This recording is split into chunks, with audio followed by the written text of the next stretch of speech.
Her daughter-in-law slammed the mop into her ribs and shouted, "Clean it right this time." Mira didn't cry. She counted witnesses. By morning the bruises were documented, and the lawyer was on speed dial. She'd raised a son, not a master. They thought she'd crumble. Instead, she filed, evicted, and erased them from the house permanently. We're about to begin, but if you'd like, share where you're joining from. It reminds me this story doesn't echo into silence. It lands somewhere real. Drop it in the comments, and don't forget to subscribe. The wet slap of the mop on Marlene's forearm echoed louder than the ticking kitchen clock. The sting didn't come from the hit. It came from the silence that followed. No gasp, no apology. Just the faint squelch of soaked fibers dragging back across tile and the indifferent hum of the refrigerator. "Clean it right this time," Janelle hissed, shoving the mop into the bucket like she was plunging a knife. Marlene knelt by the sink, one knee creaking, as she steadied herself on the floor with trembling hands. Bleach soaked through the knees of her old jeans. She'd spent 40 minutes scrubbing the grout line under the cabinets, her house, her kitchen, but apparently she'd missed a spot. Behind her, Trey sat on the bar stool, scrolling his phone, thumbs moving in idle loops. He didn't look up, didn't say a word, just adjusted the volume on his Bluetooth earbuds, like this scene was background noise. The tile was cold beneath her palm. Her chest felt tight, like someone had cinched a belt around her ribs. She stared at the damp square where the mop had struck.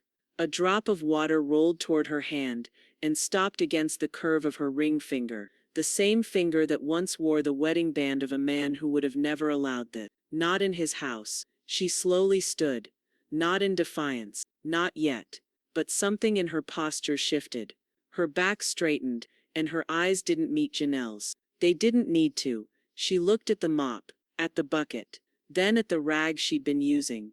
Without a word, she folded the rag, placed it on the counter, and walked to her bedroom. She didn't cry, didn't speak. Her footsteps were soft but measured, like someone walking through the aftermath of a storm, cataloging the wreckage. Later that night, after the dishes were clattered loudly into the sink by someone else's hand, and after Janelle's laughter echoed from the living room at some reality show joke, Marlene couldn't hear.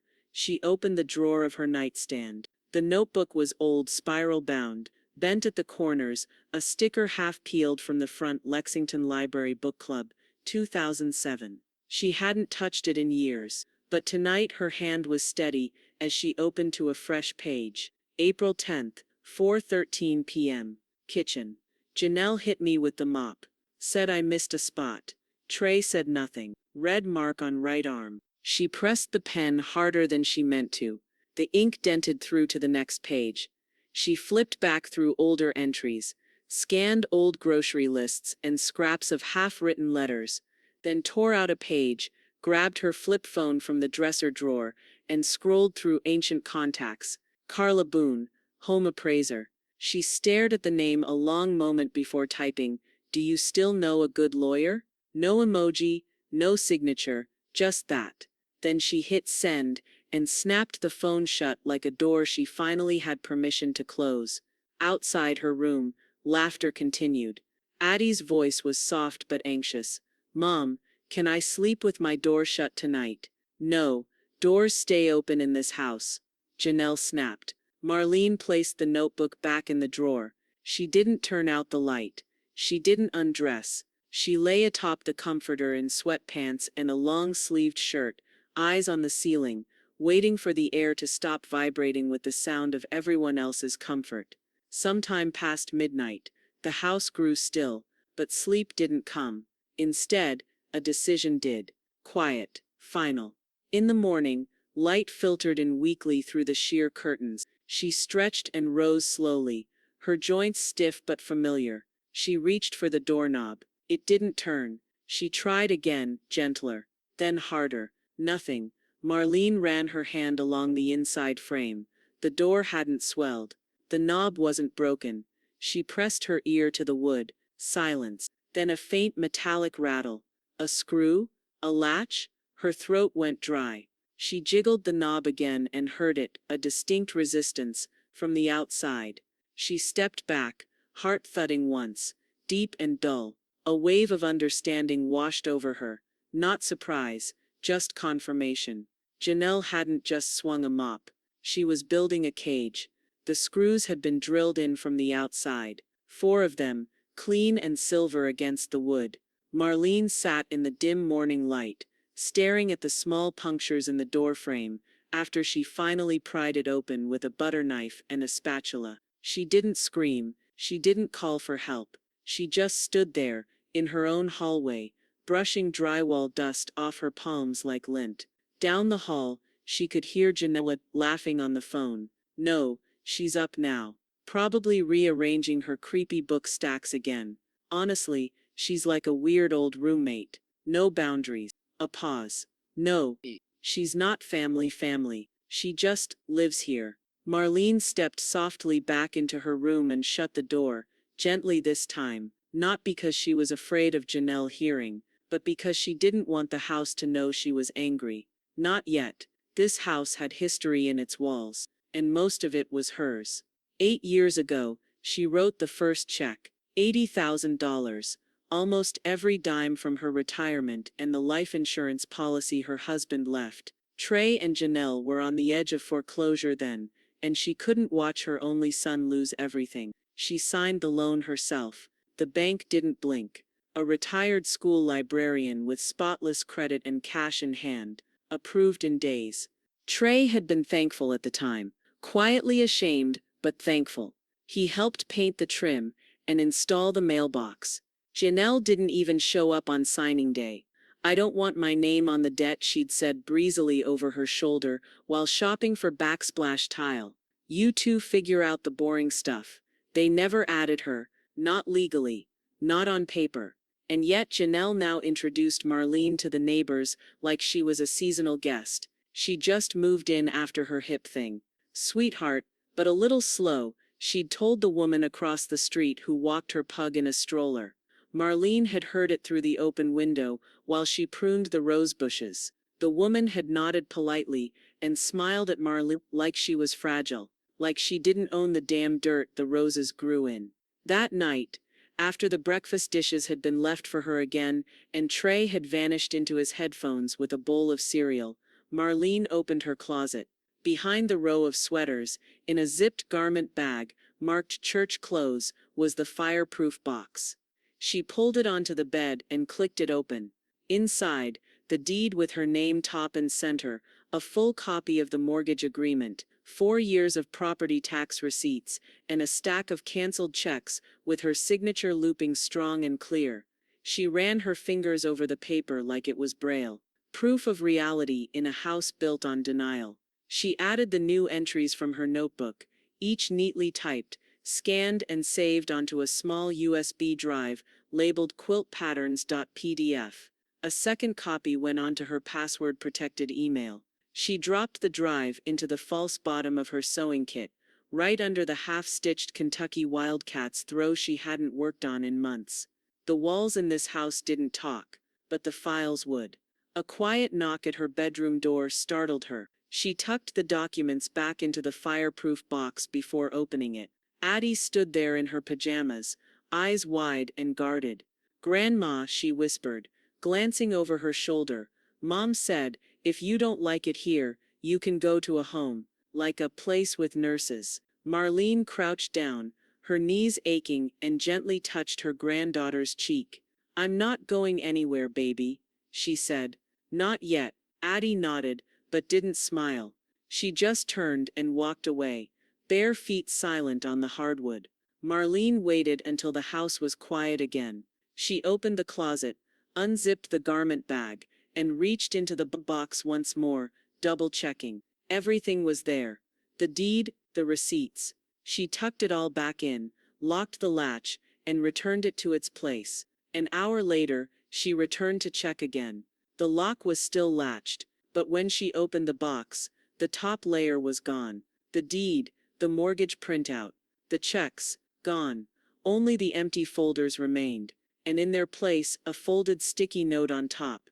"You shouldn't snoop through other people's stuff." The receptionist barely looked up. "Name? Marlene Griggs, she said, her voice even but thin. She clutched the tote bag tight to her side, the fabric handle cutting into her palm. The Lexington Free Legal Aid Clinic didn't smell like hope. It smelled like old coffee, dry paper, and worn carpet, like a place where people came after everything else had failed. The woman gestured, "Room 2. He's expecting you." Marlene walked slowly, her knees aching with each step. Her bag was heavier than it should have been, not from weight, but from meaning. Inside, copies of police call logs, her notebook, bank records, the bruised photo of her arm, and what remained of the mortgage paperwork. The deed, the original one, was still missing. Stolen. She hadn't told anyone yet, not even Carla, but she had a copy on her USB. It was something. The door was open. A man in a slate gray shirt and reading glasses sat at a desk piled with folders, highlighters, and a 3-inch stack of statutes flagged with sticky notes. "Nico Santana?" she asked quietly. He looked up slowly. Late 60s, salt and pepper beard, the kind of face that didn't blink for emotion but could freeze you with a pause. His voice was low and dry as chalk. "Mrs. Griggs, come in, sit, let's start with the worst part." She blinked. "I'm sorry? Tell me what they've done," he clarified, folding his hands. "Start at the bruise, end at the box." Marlene opened her bag and began laying out her life. 20 minutes later she was still speaking, the rhythm slow but steady, her voice gaining quiet weight as each detail came forward. She told him about the mop, the bruises, the screws in the door, the missing deed, Janelle's manipulation, Trey's silence, the sticky note. Nico didn't interrupt, didn't nod. He wrote, occasionally, and once reached into his drawer for a digital recorder. He tapped it on. When she finally stopped, her hands were folded in her lap. Her breathing was shallow, her cheeks pink with something halfway between embarrassment and rage. He leaned back and clicked his pen shut. "You're being abused," he said flatly, "and the law protects you more than you think." Marlene looked down. "It's complicated. She'll say I'm exaggerating, that I don't care what she says." He cut in, calmly. "Control of a home isn't about volume, it's about paper. And you've brought me enough to build the first wall." He turned his monitor and began typing rapidly. "No contact petition. Emergency housing relief. Property partition filing if necessary. Do you want to pursue criminal charges?" Marlene hesitated. "She hit you with a mop," he reminded her. "Locked your door. Intimidated you out of your own documents. You qualify for elder protection under the statute. The law doesn't care if the abuser is related to you." Still, she shook her head. "Not yet. Not unless she gives me no choice." Nico didn't argue. "Understood." She stood to leave, but paused. "You don't think I sound crazy?" He raised an eyebrow. "Mrs. Griggs, I've seen daughters drain their mother's accounts for Botox. A man once stole his aunt's dentures and pawned them. You brought receipts. You're 10 steps ahead of most." Outside, the sun had started to set, thick clouds pressing low, turning the sidewalk gray. Carla was waiting in her minivan across the street, engine idling. As Marlene climbed in, she clutched her bag tighter. "Well?" Carla asked, glancing at her. "Worth it?" Marlene nodded. "He's not scared of them." "Good," Carla said. "Then neither are we." She reached behind her seat and handed Marlene a folder. "I pulled comps. Your house is worth around $410,000 now. If they think they can bully you out, they better be ready to buy you out." Marlene opened the folder slowly, flipping past the photos of houses, the figures, the valuations. She felt the smallest flicker of something in her chest. Not anger, not even relief. Readiness. When they pulled into the driveway, Janelle was already outside, leaning against the porch rail with her arms crossed, mouth curled into a smirk. She stepped forward as Carla opened her door. "Don't bother," Janelle said, eyes sharp. "You're not welcome here." The lock was new, shiny brass, screwed clean into the trim outside Marlene's bedroom door. It caught the hallway light like a wink from a loaded gun. She stood there for a long second, her grocery bag slipping slightly in her grip, the thin plastic cutting into her fingers. Inside the bags, apples, oatmeal, bleach, essentials, control. She set them down slowly and ran her thumb along the edge of the bolt, a deadbolt, on the outside. Behind her, Trey's voice floated down the hall like it always did, low, tired, wrapped in apology before the words even reached her. It's for safety. In case Addie ever wanders in at night. You know she's been sleepwalking again. Marlene didn't respond. She reached for her flip phone from her cardigan pocket and hit the record button under her thumb. Trey came closer. He hadn't shaved. His shirt was inside out. It's nothing personal, Mom. You've been overwhelmed lately. Janelle just thought. Don't, she said, quiet and firm. Don't finish that sentence. She let the silence sit there between them, like a third presence in the hall. He scratched the back of his neck, then sighed and turned away. Back in her room, she shut the door, not locking it, refusing to lock it, and sat on the edge of the bed, breathing like she'd just run uphill. Her purse was still zipped shut on the floor beside the dresser. Her tote bag was in its usual place on the hook. Her drawers looked untouched, but she no longer believed in appearances. That evening, after Trey and Janelle left for their Friday night dinner, a ritual Marlene had long been excluded from, Addie tiptoed into her room, her socks muffling every step. She didn't speak, just handed her a folded piece of paper and wrapped her arms tight around Marlene's waist. By the time Marlene unfolded the note, Addie had already slipped away down the hall. She checks your room when you're gone. Be careful. Love. A. Marlene stared at the curling letters. The A had a heart drawn in the loop. Later that night, after the house had quieted and the front door clicked shut with Janelle's return, Marlene pulled out a small cardboard box from beneath her bed. Inside, a tiny black camera, embedded in a functioning digital clock. Nico had mailed it that morning, along with a note in his sharp handwriting.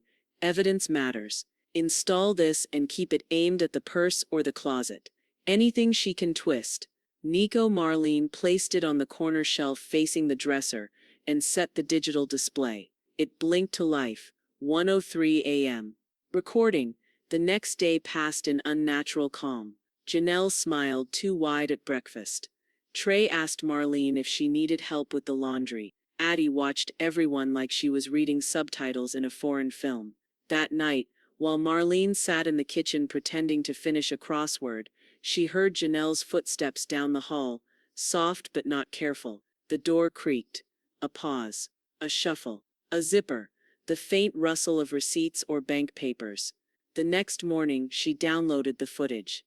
Janelle, hunched over the dresser like a burglar, rifling through Marlene's purse. She pulled out a folded paper, squinting at it. Then she leaned closer to the purse and whispered, "Stupid old woman, you have no idea what's coming." She tossed the bag back like it was trash. Marlene hit pause. Her own face stared back from the screen, caught in the reflection of the mirror behind Janelle, her expression unreadable. But her hands? Her hands were still, steady. That afternoon, Nico filed a petition for emergency relief, domestic intimidation, wrongful control of shared property, attempted restriction of personal liberty. He added stills from the footage. Marlene's bruises, the sticky note, the door lock. Later that night, just after dinner, Nico called. His voice was calm but edged with something colder.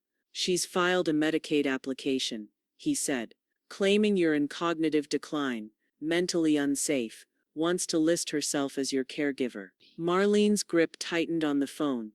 "Under what authority?" she asked. He answered without hesitation, "Forged. Entirely. But if I hadn't checked, they'd have scheduled a welfare inspection by next week." Marlene stared at the document, her name printed neatly in blue ink above the signature line. Marlene D. Griggs. Perfect cursive. The tail of the G just slightly off, looping wider than she would have written it. "I didn't sign that," she said quietly. She didn't need to. Nico had already figured it out. "Of course you didn't," he replied, his glasses sliding halfway down his nose as he flipped to the next page. "But it looks like you did. That's the danger. The application was a Medicaid form, Kentucky Department for Community-Based Services, in-home assistance request. Under the section marked mental impairment progressive decline, it read, client exhibits frequent confusion, forgetfulness, and agitation, often forgets medications, unfit to cook or maintain hygiene independently, requires supervision. Nico lifted the file, pinched it between gloved fingers, and slid it into a folder labeled Evidence. Fraud claim, Griggs. Someone's getting cocky, he muttered. She didn't even bother to change the pen pressure. This was traced. Marlene sat in the plastic chair across from his desk, the heating vent humming behind her like background static. Her hands were folded neatly in her lap, but her nails were digging into her palms. She used my name, she said. On a state record. She did more than that, Nico said. She built a trap. If I hadn't intercepted the digital filing at the courthouse, you'd have a welfare caseworker at your door next week. Marlene felt the floor tilt. Her bedroom door, the lock, the camera, the whispers, the purse. It had never been just bullying. It had always been a slow erasure. Can we stop it? She asked, voice tight. Nico nodded. We already did. I flagged the case for inquiry and notified the state's elder fraud office. But it gets better. He opened a folder labeled Santana Legal Contacts and dialed a number on speaker. A voice answered immediately. This is Victor Herrera, Digital Signature Forensics. Nico leaned back. Tell her what you told me. Victor cleared his throat. We compared the Medicaid form to scans of Marlene's driver's license from her DMV renewal 2 years ago. The signature on the form is a pixel-by-pixel trace, literally overlaid from the license image. It's identity theft, and it's documented. She didn't freehand this. She copied it using digital tools. Marlene blinked slowly, the air in her chest going heavy. It wasn't just that Janelle lied. It was that she planned the lie. How many people do this sort of thing? She asked, her voice barely above a whisper. Victor's voice was dry. More than you'd like to know. Fewer than get away with it. Not when it's this sloppy. Nico ended the call and picked up a file from his drawer, flipping it open to reveal a printed photo. Janelle standing at the mailbox, a letter in her hand. The timestamp read April 3rd, 4:17 p.m. She mailed it from your own driveway, Nico said, sliding the image across the table, probably after one of her walks. Marlene stared at the photo. The sun was in Janelle's hair, her mouth half curled in that familiar tight smirk. A woman in control, or so she thought. You ready to bring in Roe? Nico asked. His voice soft now, almost gentle. This moves it out of the civil zone. You'd be opening a fraud and elder exploitation investigation.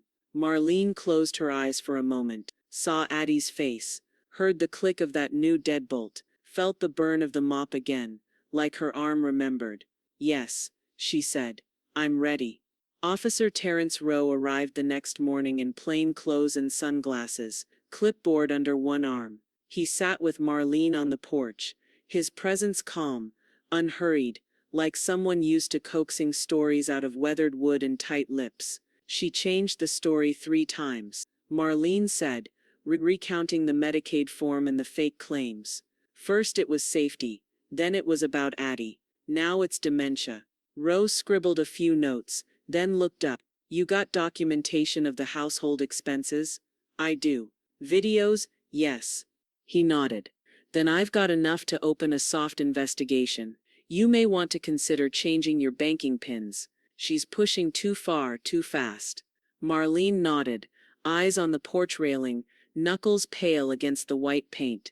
Then Nico's phone buzzed. He checked the screen and stood, his expression tightening. She's already received 1 payment, he said. State aid, $240, deposited into her account 3 days ago. Marlene looked at him sharply. Under my name? She asked. He nodded. The sponge squeaked against the countertop, left to right, in slow, deliberate passes. Marlene wiped, folded the cloth in half, and placed it neatly beside the sink. She didn't speak. Not when Janelle slammed a cabinet behind her. Not when Trey stormed out with his keys jangling like a warning bell. She was documenting. Not with words this time, but with presence. Every folded shirt, every scrubbed pan, every school lunch packed with care, each task logged in her notebook, time-stamped with receipts, and when she could, photographed discreetly with her flip phone.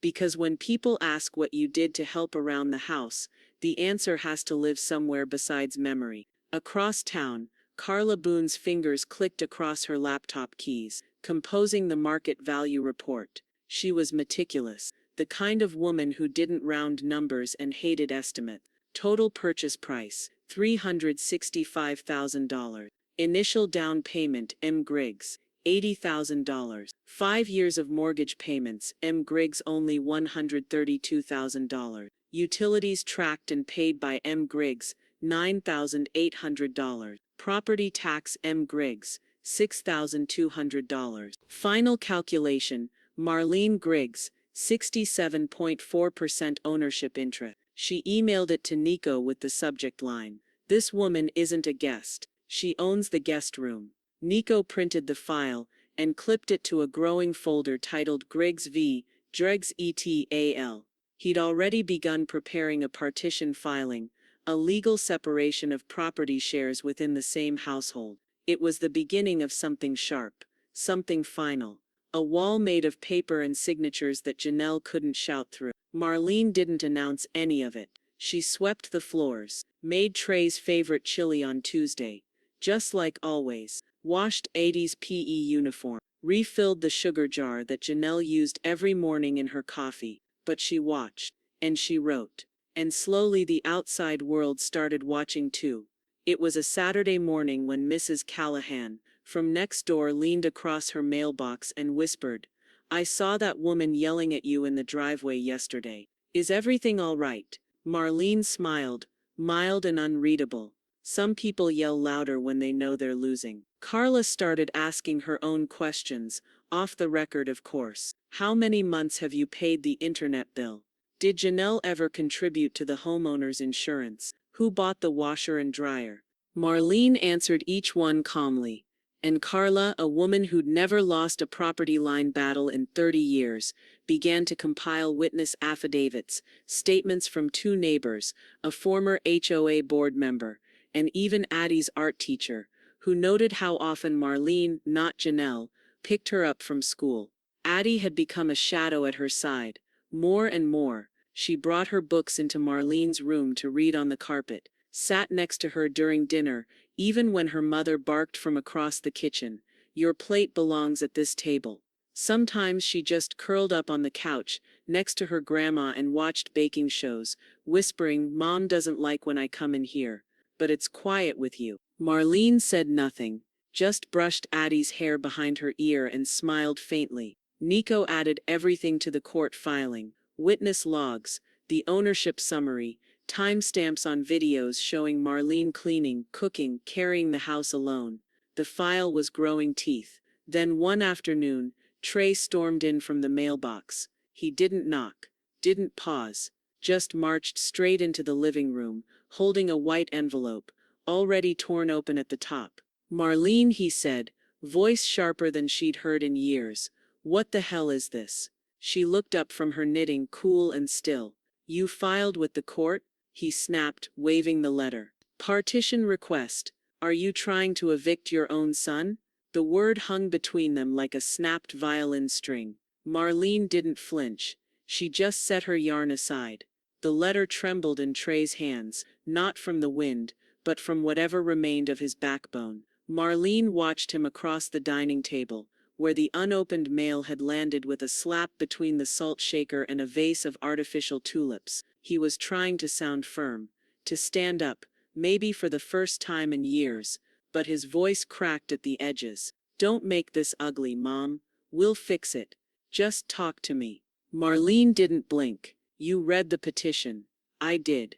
He swallowed. "Partition, witness affidavits, ownership breakdown. It's like you're trying to draw blood from your own son." "I'm trying to draw a boundary," she said calmly, folding her napkin in half. Then again, "You can stay. but only if you live here respectfully, quietly, without her. The silence between them hit like the hush before a thunderclap. Trey's eyes widened. You want me to kick my wife out? I want peace in my home, she said. Choose that or choose her. You don't get both anymore. Before he could answer, the sound of heels echoed from the hallway. Janelle rounded the corner in her usual uniform, tight blouse, stiff posture, voice like a siren. You manipulative, selfish parasite, she spat, jaw clenched. You really think this little court stunt is going to work? We live here. You can't erase us just because you feel old and bitter. Marlene rose, calmly walked to the counter, and picked up her flip phone. Say that again, she said, tapping the record button. Janelle laughed, but it sounded more like a bark. You want me to? You want me to show them what dementia really looks like? Just then the doorbell rang. Trey opened it to find Officer Rowe standing on the porch, sunglasses pushed onto his forehead, clipboard under one arm. He didn't wait to be invited in. I'm following up on an elder services flag, he said as he stepped inside, and an active protection petition filed this week. He turned to Marlene, voice soft. You okay, ma'am? Marlene nodded once. Yes, for now. Rowe turned to Trey and Janelle.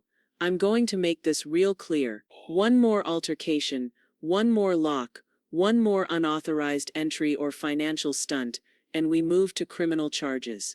Understand? Trey nodded quickly. Janelle crossed her arms and muttered, This is ridiculous. Rowe ignored her. You're on thin ice.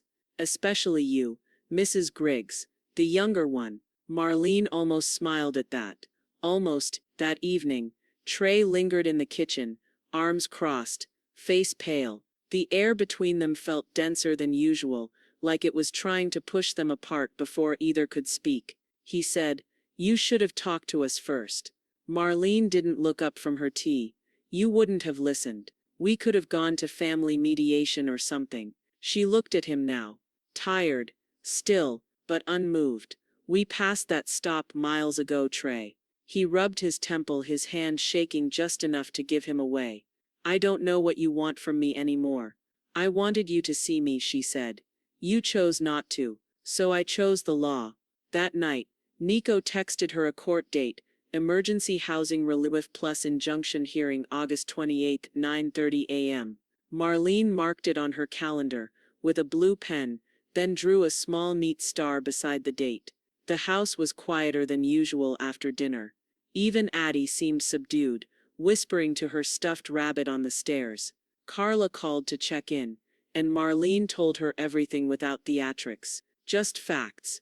Just the clock ticking forward. But the next morning, the storm came from a glowing screen. Carla called again, this time with urgency in her voice. Marlene, she posted. What? Janelle. On Facebook, a whole thread. She says you're losing your mind, that you've locked them out of parts of the house, and that you're terrorizing your own family. Marlene sat down, her tea untouched beside her. Is it public? It's already been shared 17 times. Comments pouring in. Marlene took a long breath. She reached for her notebook. The knock wasn't loud. Just 3 gentle raps. Too polite to be urgent, too exact to be casual. Marlene knew before she even reached the door. Something about the way the morning light fell across the floor, how Addie's cereal remained untouched at the table, how the house hummed with a silence that wasn't hers. She opened it slowly. 2 uniforms stood on the porch. One she recognized, Officer Rowe, the other was younger, clean-shaven, awkward in his posture. Morning, Miss Griggs, Rowe said, voice neutral. We're here for a wellness check. Your family filed a concern. Marlene didn't move. Not an inch of surprise crossed her face. Of course they did, she said calmly. Would you like to come in? The deputy cleared his throat. If you don't mind, ma'am. She stepped aside and gestured toward the living room. It smelled faintly of lemon polish and cinnamon.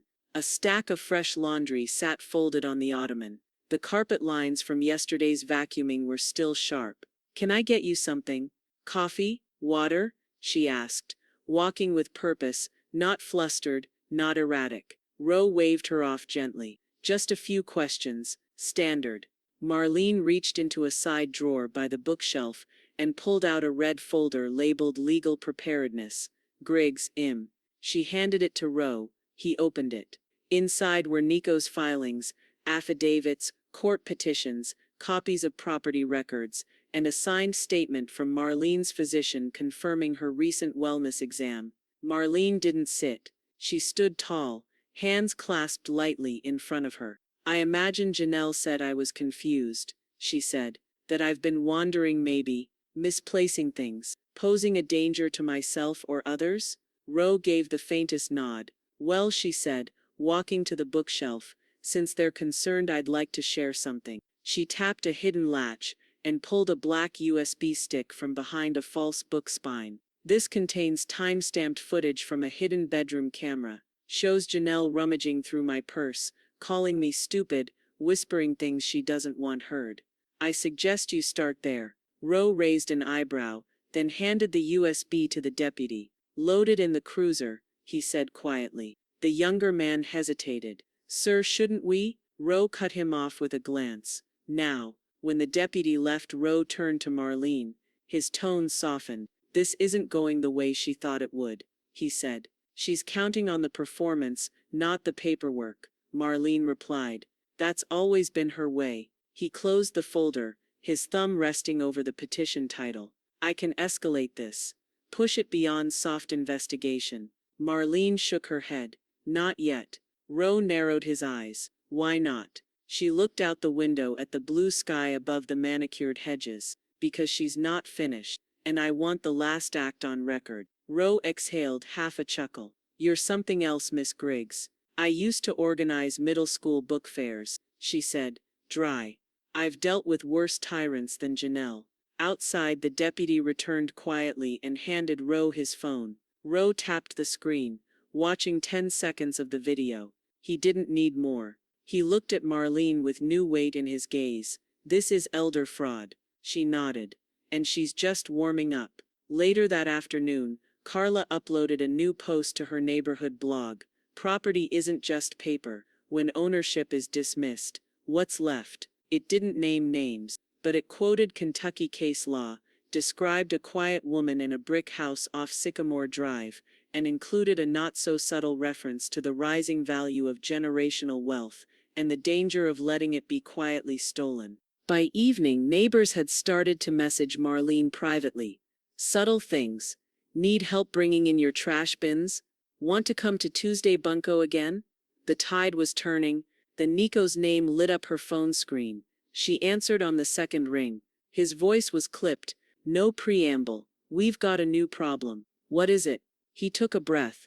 Janelle just filed for full conservatorship. She claims you're cognitively unstable and unfit to manage your affairs. Marlene didn't speak at first. She walked over to the laundry basket, folded one of Addie's shirts slowly, perfectly. Then she whispered, "Let her dig."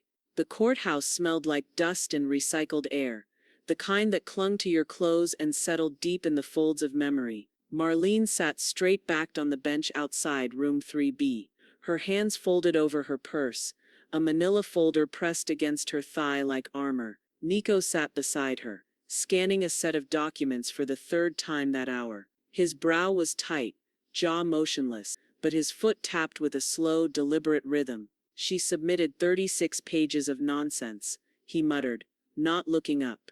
Edited grocery receipts, fake delivery logs. She even included an invoice for cleaning supplies, said you left bleach on the stove as a deliberate hazard. Marlene's expression didn't change. Did she include the receipt for the mop?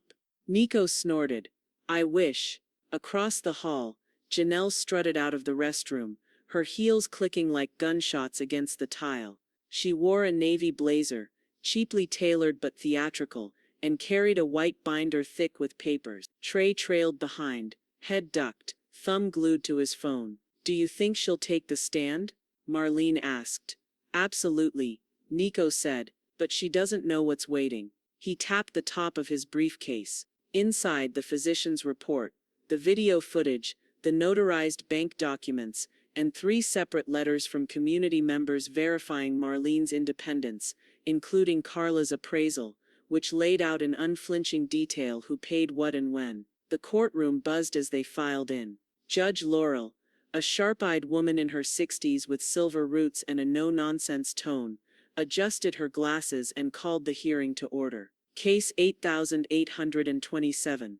Janelle Griggs petitioning for full conservatorship over Marlene Griggs, citing cognitive instability, financial irresponsibility, and potential self-harm. Janelle rose like she was accepting an award. "Your Honor," she began, voice breathy with concern, "this has been the hardest thing I've ever had to do, but my mother-in-law is deteriorating. She forgets to lock doors. She leaves the oven on. She's a danger to herself, and to us." Judge Laurel raised an eyebrow. "You'll submit that as evidence?" "Absolutely," Janelle replied, sliding a stack of glossy highlighted documents across the clerk's table. Nico stood, slow and deliberate. "Your Honor, we contest not only the claims, but the authenticity of the evidence. We're filing an emergency counter-motion, complete with time-stamped video footage, medical records and sworn statements proving Miss Griggs is not only lucid, but financially supporting the very people accusing her of decline." "Proceed," the judge said. Nico began with a calm, methodical breakdown, highlighting forged entries on Janelle's documents, contrasting them with security camera footage. He introduced Dr. Bernard's letter verifying Marlene's mental clarity, along with blood work and medication logs from her last wellness visit. Then he played a clip. Janelle rifling through Marlene's purse at 2:11 a.m., whispering, "She'll be in a home by summer." The courtroom shifted. Marlene took the stand next. She spoke softly but steadily. No rehearsed drama, no shaking voice. She recited the exact amount of her monthly pension, the history of her mortgage payments, and the name of every utility bill she'd paid for the last 5 years. "My husband died in 2009, she said. "I bought the house to help my son and his family during a hard time. I didn't ask for rent, but I didn't ask to be erased either." Next came Carla, in a crisp tan suit, her voice like sandpaper over wood. "Marlene Griggs is not just capable, she's the reason the house has equity. Without her they'd be underwater. She's paid over 2/3 of that mortgage. There are records to prove it." When Nico rested their case, the courtroom was still. Judge Laurel looked to Janelle. "You've made claims of instability. Can you verify a single instance documented, time-stamped, where Miss Griggs placed herself or others at risk?" Janelle opened her mouth. Nothing came out. Trey shifted beside her, eyes down. The judge didn't wait. "This court finds the conservatorship petition not only unfounded, but coercive, deceptive and possibly criminal in nature. A referral will be made to the Elder Protection Task Force for further investigation." Marlene didn't flinch. She just adjusted her glasses. Before she could rise, the judge raised a hand. "A separate hearing will be scheduled to determine rightful ownership and residency of the property in question. Preliminary evidence suggests Miss Griggs may be entitled to full possession." Nico exhaled. Carla grinned. Janelle's hand clenched the edge of her binder, her nails pressing into the vinyl hard enough to split it.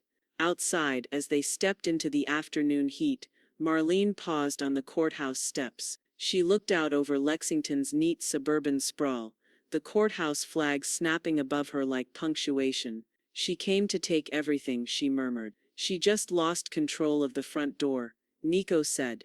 The arguments began to echo nightly, sharp syllables crashing through walls like hail against glass. But Marlene no longer slept in the master bedroom. She had moved into the small guest room at the back of the house, where the silence was deeper, and the shadows didn't argue. She installed a metal latch on the inside of her door, not out of fear, but finality. It wasn't about locking them out anymore. It was about keeping her own peace in. Outside her door, the war bloomed louder every evening. "You should have stopped her," Janelle snapped one night, voice rising over the clatter of silverware. "You let her lawyer waltz in here and file like we're squatters." "I didn't let anything," Trey replied, low and cracked. "You told me to ignore it." "I did." "Well, now it's real," she hissed. "You made it real." Behind her door, Marlene sat cross-legged on the bed, crocheting slow rows into an old Afghan she'd started the year Trey got married. She hadn't picked it up in ages, never could decide if it was a gift or a warning. On the dresser beside her, Addie's latest drawing was pinned neatly to a corkboard. It showed a small woman with gray hair holding an oversized golden key, the kind you'd see in fairy tales. In the corner Addie had written, "To Grandma, you always had the key." Marlene folded a copy of it into her wallet the next morning and carried it with her everywhere. Nico was in full momentum now, every day building a thicker wall of evidence. Bank transfers, notarized loan documentation, Carla's most recent appraisal. They logged every purchase Marlene had made for the home, from the air conditioning unit to the front lawn resodding in 2021. "She's at 71% now," Carla said as she slid the new valuation across Nico's desk. "Even if you toss out every grocery receipt, she's still the primary owner by far." Nico reviewed the numbers, his face unreadable. "Good. We serve her this week." The notice was formal, surgically worded, "Notice of intent to vacate premises, Griggs v. Griggs et al. In accordance with pending property ownership ruling, all non-contributing residents not named on title are hereby ordered to prepare for relocation within 30 days pending final judgment." It arrived by courier, placed directly into Janelle's hand. Marlene didn't witness it. She was at the post office mailing birthday cards to 2 women from her book club, but she heard about it. The screaming started before she made it up the driveway. From the porch she could hear glass hitting tile, something shattering, then Trey's voice rising in desperation. Inside, Janelle stood in the kitchen, face flushed, a ceramic plate in pieces at her feet. Her eyes burned wild. "She's evicting us," she shrieked, waving the letter like a death sentence. "From a house I scrubbed, mopped, cooked in. You don't even cook," Trey muttered under his breath. "What did you say?" She turned on him, full fury. Marlene stepped inside, just as Janelle rounded the island. They locked eyes. "You think paper makes you queen?" Janelle growled, chest heaving. "You think a judge cares about your folders and forms?" "I think the law does," Marlene said evenly. "And that's what matters." Janelle's fingers twitched. "This house will burn before I walk out." Trey took a step back. Marlene stood firm. "Then I'll let the fire department know you lit the match," she replied. And then she walked upstairs without another word. Behind her the kitchen went quiet, except for the soft crunch of Trey stepping around the broken plate. The sound of the gavel wasn't loud, but in Marlene's memory it rang like a bell tower. Judge Laurel's voice had been clear, surgical. "Emergency protective order granted. Pending full ruling, Miss Griggs is awarded temporary authority over access and entry to the disputed residence. Any damage, threat, or retaliatory action will result in immediate arrest." One sentence, one signature, and the doors that had held her hostage were hers to command. Back in Nico's office, she stared at the freshly signed order, her fingers tracing the embossed seal. The language was clinical statutes and subsections, but it read like freedom. Nico slid over another document. "I'll arrange delivery. Ro's already been briefed." She looked up at him. "It'll enrage her." "She made her choices," Nico replied. "Now you get to make yours." The next morning, Officer Ro stood at the end of Marlene's front walk, his cruiser idling behind him. He held the notice in one hand, thumb pressed against the folded edge. Janelle opened the door, still in leggings and Trey's old high school hoodie. Her hair was pulled into a tight bun, jaw already set in suspicion. "Ma'am," Ro said, "you're being served a temporary restraining provision and notice of property control adjustment, per Judge Laurel's order." Janelle snatched the paper, eyes darting over the lines. Her face went from smug to blood red in under 5 seconds. "You can't be serious." "I'm dead serious," Ro said. "You are not to tamper with locks, documents, or enter any part of the residence Marlene Griggs has designated as protected." Janelle stared at him, trembling with words she couldn't say. But for once, she said nothing. At precisely 2:15 that afternoon, Marlene stood on the porch beside a locksmith in a faded gray polo. His van sat out front with its doors open, tools glinting in the sunlight. Front, side, and both garage doors, he asked. All of them, she said. He didn't ask why. Inside, Carla leaned against the entryway wall, arms crossed, sunglasses perched atop her head. You sure? She asked. Once this is done, there's no going back. Marlene finished for her. That's the point. The locksmith got to work. Deadbolts first. Each click and twist of metal sounded like the turning of a page. New keys slid into fresh cylinders, turning smoothly, cleanly, without resistance. Carla walked through the hall slowly, watching the transformation unfold. You're finally claiming your house. Marlene didn't respond. She just took the new master key from the locksmith and held it in her palm, feeling its cool weight. It was smaller than she imagined freedom would be. At 3:45, she pulled up to Addie's school in Carla's minivan. The receptionist didn't ask questions when she signed her out, just smiled and said, "Enjoy your weekend, Miss Griggs." Addie came bounding down the hallway, her backpack bouncing. Are we baking? We're starting over, Marlene said. That begins with cookies. The house felt different when they walked in. Lighter. The locks had been changed, the tension peeled back from the walls like old wallpaper. Addie sat at the kitchen table and started on a coloring book, while Marlene poured flour into a mixing bowl, the smell of vanilla already seeping into the air. The sun dipped lower behind the trees outside. Carla left around 6, promising to return the next morning. Marlene checked every window, every latch, and taped a copy of the sheriff's order inside the front door's glass pane, right at eye level. Then she turned the deadbolt with a firm click. Night fell slowly. At 8:42 p.m., headlights swept across the driveway. Marlene stood in the hallway, not hiding, just still. From the porch came footsteps, the rattle of the knob, then silence, then pounding. Open the door. Janelle's voice cracked like ice. You can't lock us out, we live here. Another slam, then a rustle. Paper being noticed. Trey's voice, hushed but panicked. It's the sheriff's order. Janelle, we have to go. More silence. A muffled scream.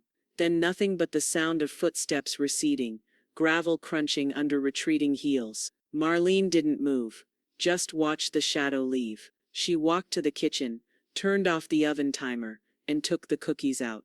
The courtroom benches filled like pews on a storm-watching Sunday.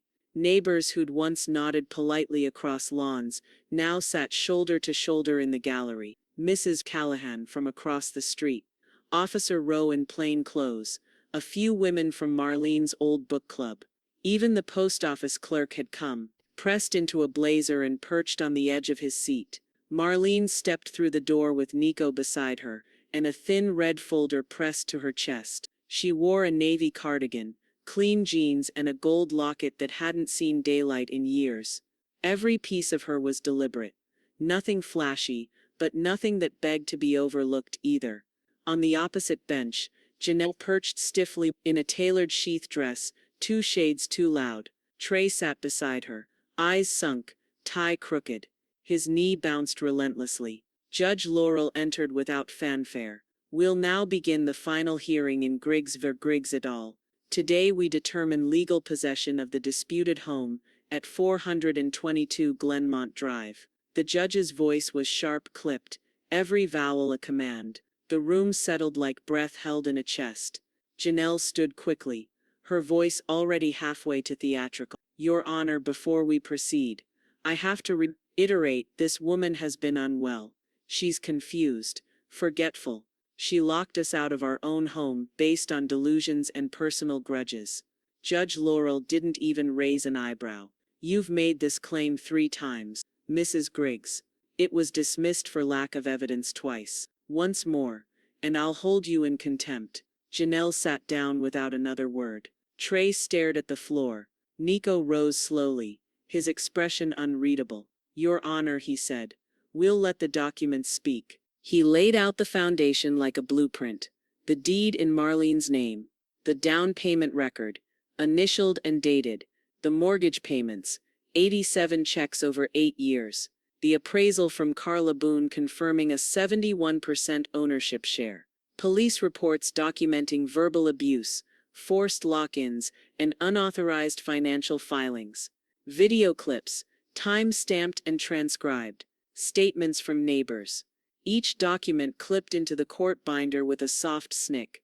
One by one, the weight of the case shifted like bricks being stacked into a wall Janelle couldn't climb. Finally, Nico nodded to Marlene. She stood. No fuss, no performance. My name is Marlene D. Griggs. I am 67 years old. I retired from teaching librarianship in 2013. I bought that house in good faith to support my son. I paid the bills. I mowed the lawn. I folded the laundry they left in the dryer and made hot meals they didn't eat. Her voice didn't tremble. She didn't cry. They reduced me to chores, she continued. But I built that home. With every payment, every patched pipe, every Christmas ornament I pulled from the attic alone. I wasn't losing my mind. I was watching them lose their decency. She sat down. The quiet was thick, reverent. Then Carla took the stand. Wearing her appraiser badge like armor, she didn't bother with introductions. She didn't move in, Carla said. She didn't crash on a couch. She wasn't a burden. She paid the taxes, paid for repairs, paid for everything while the other two played pretend owners. Janelle's mouth twitched. Her knuckles were white. Do you have any proof this was a shared residence under equitable agreement? The judge asked Janelle's side. Janelle opened her binder, fingers fumbling. No, ma'am, Trey said softly, eyes still on the floor. A soft murmur rippled through the gallery. Nico cleared his throat. One more item, Your Honor. A piece of supporting character evidence. Submitted with consent. He held up a small drawing laminated and mounted on a board. A grandmother, holding a golden key. Addie's signature curled in blue marker at the bottom. To Grandma, you always had the key. The judge stared at it for a long beat. Then she spoke. This court rules in favor of Marlene D. Griggs. She is granted full possession and ownership of the property. Trey and Janelle Griggs are hereby ordered to vacate the premises within 10 calendar days. Janelle jerked upright. This is insane. The bailiff raised a hand. Judge Laurel's eyes were ice. Mrs. Griggs. Say one more word, and you'll leave in cuffs. Janelle sat down, mouth clamped shut. Marlene didn't move. She simply opened her folder, slid the judge's signed ruling inside, and zipped it closed. Janelle's scream started in her chest and clawed its way up her throat like something wild trying to escape. No, no, no, no. This can't be real. She stood outside the courthouse, heels sinking into the sidewalk cracks, mascara streaking like war paint, as she clutched the paper with both hands, her fingers shaking as if she could rip the ruling into a different outcome. Trey stood beside her, holding nothing but his silence. His mouth was closed, his shoulders slumped. It was the first time Marlene had seen him look like a boy since he was 10 and broke the neighbor's window with a baseball. You people are disgusting, Janelle hissed at Nico, who didn't even blink. We have rights. That house was our home. My home. It was never legally yours, Nico said calmly. And for the record, Judge Laurel entered your attempt to appeal into the system and dismissed it within an hour. It's final. Recorded. Certified. Marlene said nothing. She didn't need to. The paper did all the speaking. 2 days later, Nico sat across from Janelle and her reluctant attorney in a downtown mediation room. Marlene was present but silent, knitting something pale blue. She never looked up once. Final item, Nico said, flipping through the ledger. Our client seeks reimbursement for 2 years of unpaid contribution to property maintenance, utilities, groceries, repairs, home insurance. The request is minimal. $1,500 total. Waived interest. Janelle's lawyer glanced at her, whispering something. Janelle sniffled. I'll pay it. Whatever. Due in full within 30 days, Nico replied. Cashier's check or certified transfer only. Another flick of the pen. Another crack in her control. On the morning of the eviction, the house was still. Clouds hung low over Lexington, muting the sunlight and softening the edges of the street like the world was holding its breath. Two sheriff's deputies arrived precisely at 9. One of them knocked softly. "Miss Griggs?" Marlene opened the door, crisp and composed in her pressed navy blouse. "They're upstairs." Inside, the air was stale with tension and Windex. Janelle had tried to scrub something clean, though it wasn't clear whether it was the floors or her own conscience. Boxes lined the hallway, some sealed, some still gaping open like they were caught mid-thought. Trey was folding a shirt slowly, as if packing took the same mental work as grieving. He looked up as Marlene entered the room but didn't speak, just zipped the duffel and hoisted it onto his shoulder. The second bag followed, slung across his back like old guilt. At the front door, he turned once. His eyes found hers. There was something waiting there, an apology maybe, or something half-formed, but Marlene didn't meet it. She stepped aside without a word. Janelle staggered behind him, dragging a rolling suitcase and muttering curses that didn't quite land. Her lip trembled. Her hair was unbrushed. The fury was still there but hollowed out, like a hive after the bees have left. At the edge of the porch, Addie stood holding a paper bag filled with cookies and a small pink sweater. She ran up to Marlene and wrapped her arms tight around her waist. "Can I visit you after school?" she whispered into her blouse. "Any day," Marlene said softly, her hand resting on Addie's head. "The door's always open for you." The deputies took inventory of the remaining items, abandoned furniture, half a blender, a broken lamp, recorded, photographed, documented. One deputy asked if Marlene wanted to keep anything. "No," she said. "Everything I care about's already here." They left quietly. The house was empty now, except for her. And quiet in the right kind of way. Later that week, Marlene opened the mailbox and found a cream-colored envelope with no return address. Inside was a handwritten note in tight, angry script. "You'll regret this. You'll end up alone. Janelle." Marlene folded the letter slowly, then dropped it into the shredder without a second glance. But before she turned it on, she added a post-it to the top, filed under fantasy. Marlene stood barefoot in the center of the living room, the stillness around her louder than any scream Janelle had ever flung across these walls. She stared at the blinking panel on the wall near the front door. The alarm system had long been set to the same code, 1936, the year her mother was born. Janelle had known it, used it, mocked it once even. Now Marlene punched in a new one, 0924, Addie's birthday. The keypad chirped softly in acknowledgement, then fell silent again. Outside, late summer cicadas buzzed through the hedges. Inside, it smelled like lemon oil and lavender. She'd deep-cleaned every inch of the house that morning, not as punishment, not as obligation, just her, on her terms. Each motion rinsing out the weight of years. The old mop, the very one Janelle had once used to strike her arm, now sat upright in a blue donation bin by the garage door. She tied a white Goodwill tag around its handle and left it at the curb. Marlene didn't look back. The drawing had lived folded in her wallet for weeks, soft at the creases, the golden crayon dulled with time. But now it hung in a walnut frame just beside the front door, where the mail slot used to be. Addie's handwriting still danced in the bottom right corner. "You always had the key." It was the only thing on the wall. And it was enough. By noon, Carla arrived carrying a bouquet of sunflowers and eucalyptus, her heels clicking with confidence. "Is this a celebration or a coronation?" she asked, stepping into the foyer and pausing with a grin. "Smells like a fresh start. Smells like pine sol." Marlene replied with a rare smile. Behind her, Officer Rowe entered balancing a foil-covered dish. "I come bearing pie," he said. "Store-bought. Don't judge." "I don't bake judgment," Marlene said. "Only bread." The three of them sat at the kitchen island, no longer Janelle's command center, no longer a battlefield, just a kitchen. Quiet. Whole. Carla sipped iced tea and raised her glass. "To the woman who fought cleaner than anyone I've ever met." Rowe nodded.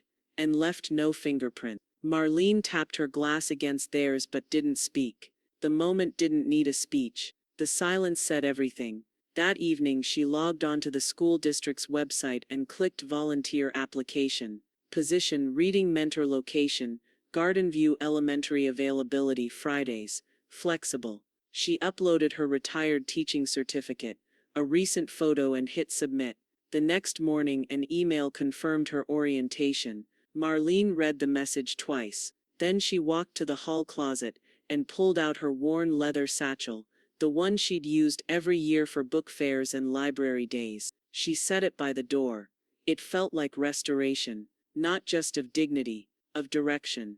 On Saturday, Addie skipped up the walkway carrying a backpack and a foil-wrapped plate of snickerdoodles. My mom said not to come, she said breathlessly, but Dad dropped me off anyway. She's welcome to her silence, Marlene said, holding the door open. You're welcome to everything else. They baked muffins, read Charlotte's Web, painted clay animals on the back patio. Marlene taught her how to plant basil from clippings, and Addie called it magic that smells good. As the sun began to lower behind the maple trees, Addie rested her head on Marlene's shoulder. I like the rules here, she murmured. There's only one, Marlene said, brushing hair from her granddaughter's face. You get to be yourself. That night, the mail came late. Marlene walked to the box after dark, her porch light casting a small pool of gold across the front stoop.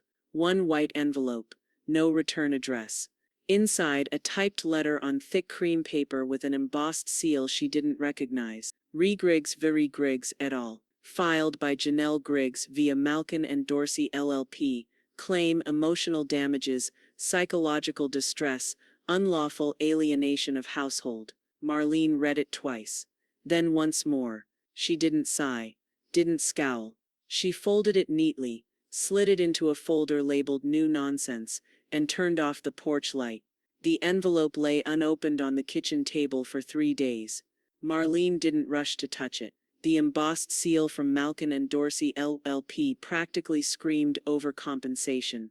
She set her tea mug on top of it once by accident. Didn't apologize. On the 4th morning, Nico stopped by with a copy of his own. She's suing for emotional damages, he said, pulling out his reading glasses and flipping through the printout. Claims unlawful eviction, character defamation, and alienation from her domestic identity. Marlene blinked at him. What does that even mean? Nico shrugged.